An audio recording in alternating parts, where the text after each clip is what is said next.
¿Qué tal amigos? Propicios días. ¿Por qué me grabo de esta manera? Ya lo habéis visto en el título. Vamos a hablar con Rob Anderson, que es el Product Planning Manager de AlphaZ a nivel mundial, uno de los desarrolladores de productos que no sé cómo traducirlo en español, pero le vamos a hacer preguntas acerca de cómo se desarrollan los productos, cuánto tardan desde que aprueban, vamos a crear un nuevo CDJ hasta que ya lo ponen a la venta, por qué el cambio de nombre de Pioneer DJ a AlphaZ, por supuesto, una de vuestras favoritas. Vamos a arrojar luz sobre ¿qué pasa con esta nueva compañía que hay tanto hate con? Es que ya, desde que ya no es Pioneer DJ, pues vamos a hablar de qué ha cambiado dentro de la empresa. ¿Ha cambiado algo acaso? Porque ahora lo vamos a ver, que los ingenieros son los mismos, los desarrolladores de producto son los mismos, la cúpula directiva es la misma, o sea, simplemente ha cambiado de nombre, o bueno, ha sido adquirida, mejor dicho, con esta nueva...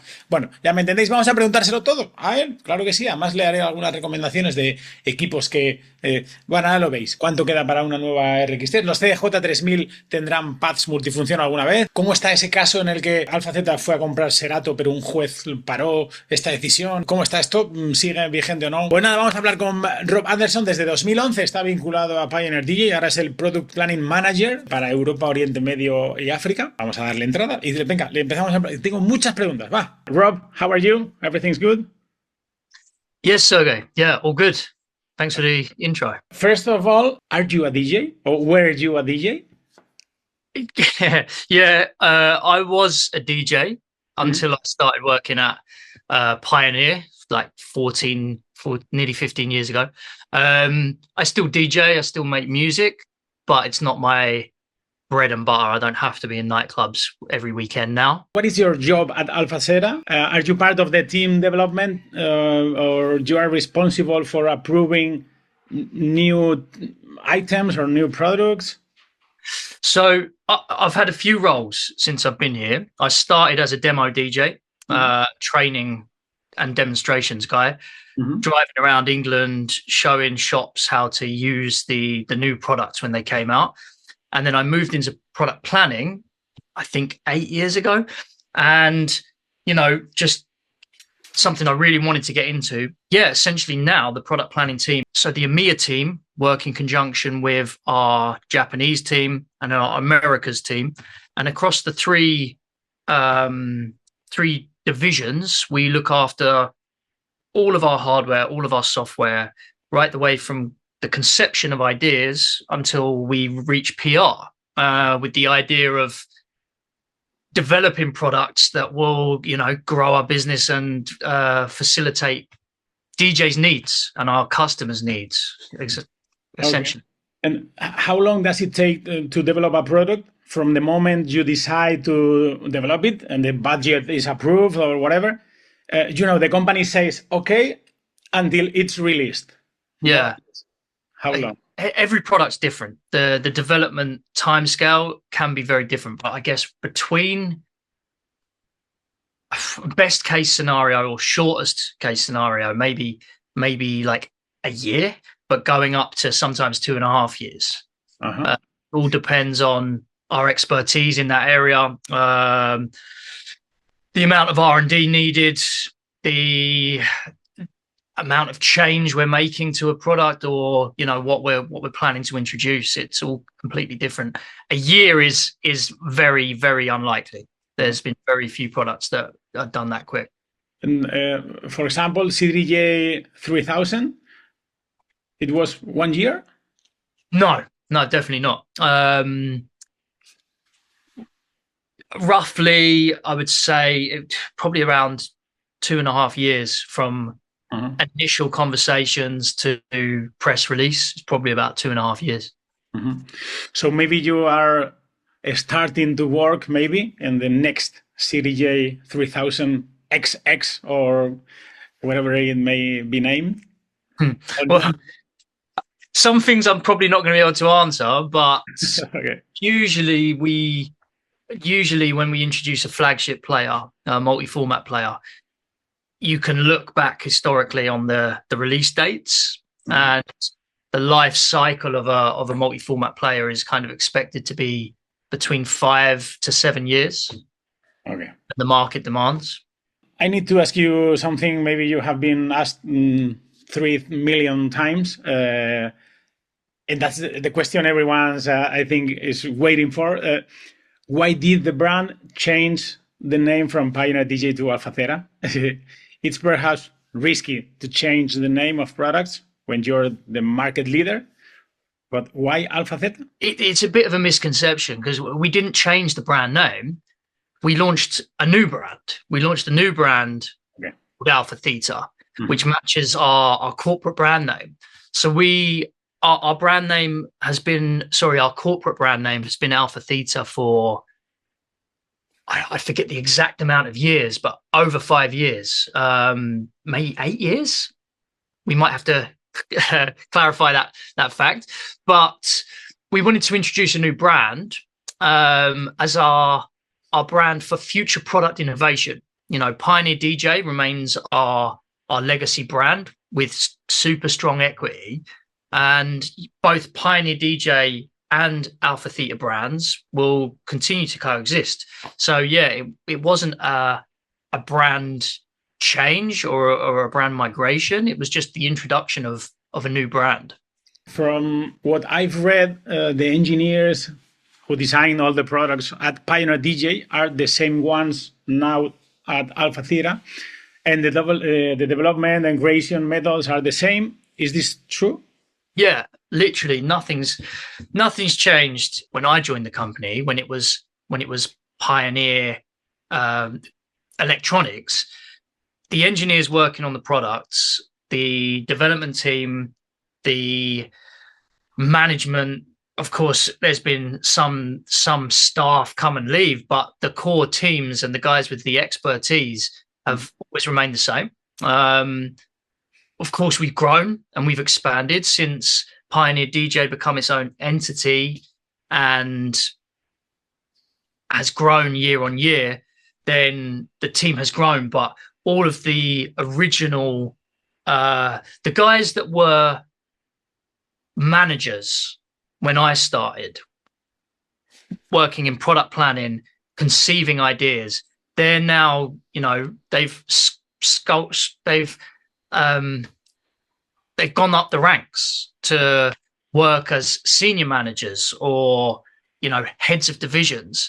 So it's all being driven by the exact same team. I tell you this because maybe there is a lot of hate from people. Since they changed the name, the products are not the same, or as it says no longer Pioneer DJ, the product is not so much better than before, and the product development and the engineers are the same. Why all of this hate? The amount of brand equity with Pioneer and Pioneer DJ, there's very few tech companies or brands where you see end users tattoo the name of the company on their arm or tattoo the products on their arm. And I've seen this. I've seen Pioneer products and Pioneer DJ products tattooed in their sleeves. Just as an example, the love for that brand is massive. Yeah. And us introducing a new brand has shaken the industry up. Like I said, we plan to nurture both brands, and both brands coexist alongside each other.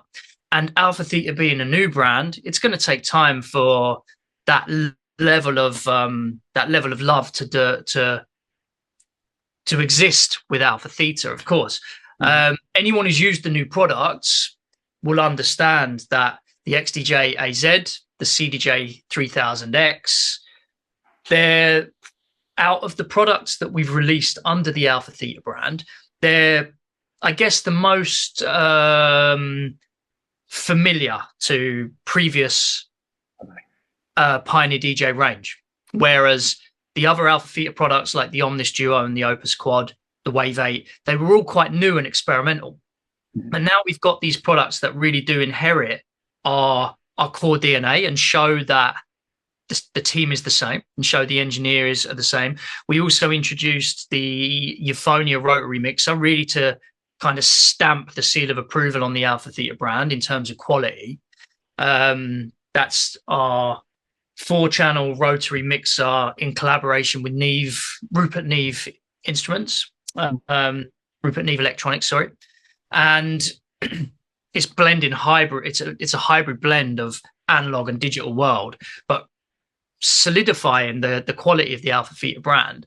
And a name's a name. Sometimes it just takes getting used to names. You know, if you think of a lot of artists that you love and electronic music artists, and you think of their names, I can list 10 off the top of my head, which I won't because I don't want to insult their brand. But it takes a while for you to understand the product before you believe the name.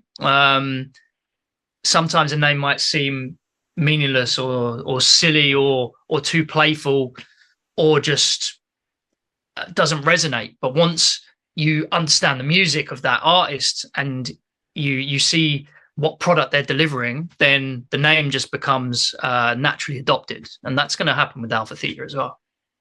Okay. I don't know if maybe in the UK is happening the same, but in Spain and most of the countries in Europe, is there barely any stock of equipment in stores like CDJ 3000, AZ, RX3? You need to pay it before, and maybe they serve the product 1, 2, 3 or more months later. Is this something is happening in other countries, and why? So after lockdown, we have obviously faced all of the issues that many manufacturers had. We're kind of out of that lockdown, post-lockdown and post-COVID crisis that hit the whole manufacturing industry and electronics industry especially.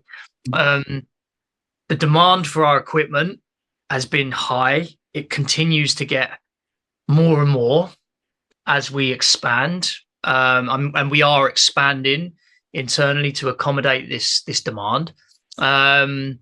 Despite any issues with supply chain, we've got a really strong dealer network and retail channel, and we work very closely with them to have maximum stock for each of the products available in all of our retailers. So sure, if you're after an XDJ AZ that's just been launched, or if you're after a CDJ 3000X that was launched 2 months ago, then the demand when something's just been put on the market is super high, and there may be a wait. But as we move forward, we're working on improving the waiting times, and we have significantly improved the waiting times. I'd like to say it's already been solved, to be honest. Yeah, I'd like to say we've already alleviated that concern of not being able to access stock. It's complicated. How often are equipment usually renewed? There's no policy, right? But every product is developed with a target customer in mind. Sometimes multiple target customers, but there'll always be a core customer that we're developing that product for, and for the demands of that specific style of customer. And the life cycle for a product purely depends on the target customer. A customer starting out their DJ journey and buying a DJI Flex 2 is more likely to outgrow that product in a shorter time frame, as opposed to somebody purchasing a CDJ 3000X or even an XDJ AZ or RX3. So it all depends on product by product and expectation of the market. When is a replacement required? You know, we're not just churning out products unnecessarily to try and upgrade our customers. We're developing products with a definitive strategic approach to facilitate when they're going to need the next in line. Let's talk about more technical issues, and the big topic is stems. When do you think we'll see stems in standalone equipment? It's still, I guess, a matter of processing power. Yeah, there's a lot of technicalities to overcome with in terms of allowing hardware stem separation of audio using a piece of hardware and doing it in a way that that sounds good, that sounds best in class and sounds, you know, the best on the market and suitable for our customer as well. The stems thing is super exciting. We see the value of stems. We see it's a strong demand for stems from our customers. We're exploring the technology from multiple angles, evaluating multiple algorithms and ways of separating audio. Of course, I can't comment on timing and when we plan to introduce this, or even if we plan to introduce this on hardware, because roadmaps are confidential. But we are studying how this is used, how DJs integrate the feature into their performances. And of course, we've got stems within our Rekordbox software at the moment. I guess the short answer to that question is we definitely see the value of this technology and how it can really change a DJ's performance. It adds so much. So yeah, we're heavily looking into this. Mm-hmm. And another massive question is from my public here in YouTube. When will there be a CDJ 3000 with multifunction pads, like the all-in-one? They told me, please ask him who decided to not put them in CDJ 3000. You don't need to answer that, but will there be sometime a CDJ 3000 you are taking in mind that? So when we were, I mentioned earlier that the development process was quite long for CDJ 3000X. CDJ 3000 was, I forget the exact times now. It was so long ago we were working on that. We launched the 3000 in 2020, but that was the first player that moved the hot cues. There was quite a significant change to the user interface. Mm-hmm. And that move was essential, taking the 4 hot cues that had 2 banks on the left-hand side of the screen on the CDJ 2000 Nexus 2 and moving them under the screen on the CDJ 3000. That was a big move. It allowed us to have all 8 hot cues. It allowed us to have them under the screen so they correlated with the waveform that you're seeing on the screen. But it scared a lot of DJs. And that subtle change really did we knew it was gonna mean that artists required training on the product. We knew that artists might feel a little bit daunted standing in front of the player for the first time. And again, if we were to introduce multi-use pads on a player, of course that would come into play. There'd be an element of not knowing what the buttons are doing. You know, the CDJ is such a major part of an ecosystem. Our flagship product is used and relied on week in, week out across venues, nightclubs, rental companies, by artists. And it really has to be reliable, and it has to adhere to the muscle memory that artists have for it, that they know that this button is going to do that. If they press the cue button, they know what's going to happen. If they press the hot cue, they know what's going to happen. So we don't try and fill this product with bells and whistles and what we deem maybe experimental features sometimes, or non-essential features. It has to be rock solid and reliable. And when a product like the CDJ 3000X is used in front of 15,000 people at Tomorrowland, it's really important that one button does one thing, and it doesn't have multi-use or shift buttons or secondary use cases. So that's a large part of it as well. Not to say that we aren't open to evolving the CDJ, but there is limitations to how much evolution can happen with something that is that much of a relied upon factor in the ecosystem. So it's a tricky one. In answer to your question, we're always exploring new functionality. We always want to improve the product, and we want it to excite our users and change the way they play. What we also wanted to, when we were looking at multi-use pads and multi-use hot cue pads or performance pads that are on our other products, are maybe mid to entry level to mid products, and some pro all-in-ones. We also ensured that if you are using a CDJ with a DJ and mixer, everything you can do on their multi-format pads is still available across the CDJ and the mixer. I understand that you cannot say, yes, maybe in the next unit. Okay, but the answer is clear. Another theme, another topic, a lot of people told me to ask you. Alpha Theta tried to buy Serato, but a judge stopped that purchase. I don't know it very clear, but how is this situation today? Is it something the brand wants, or that idea the acquiring Serato has already been abandoned?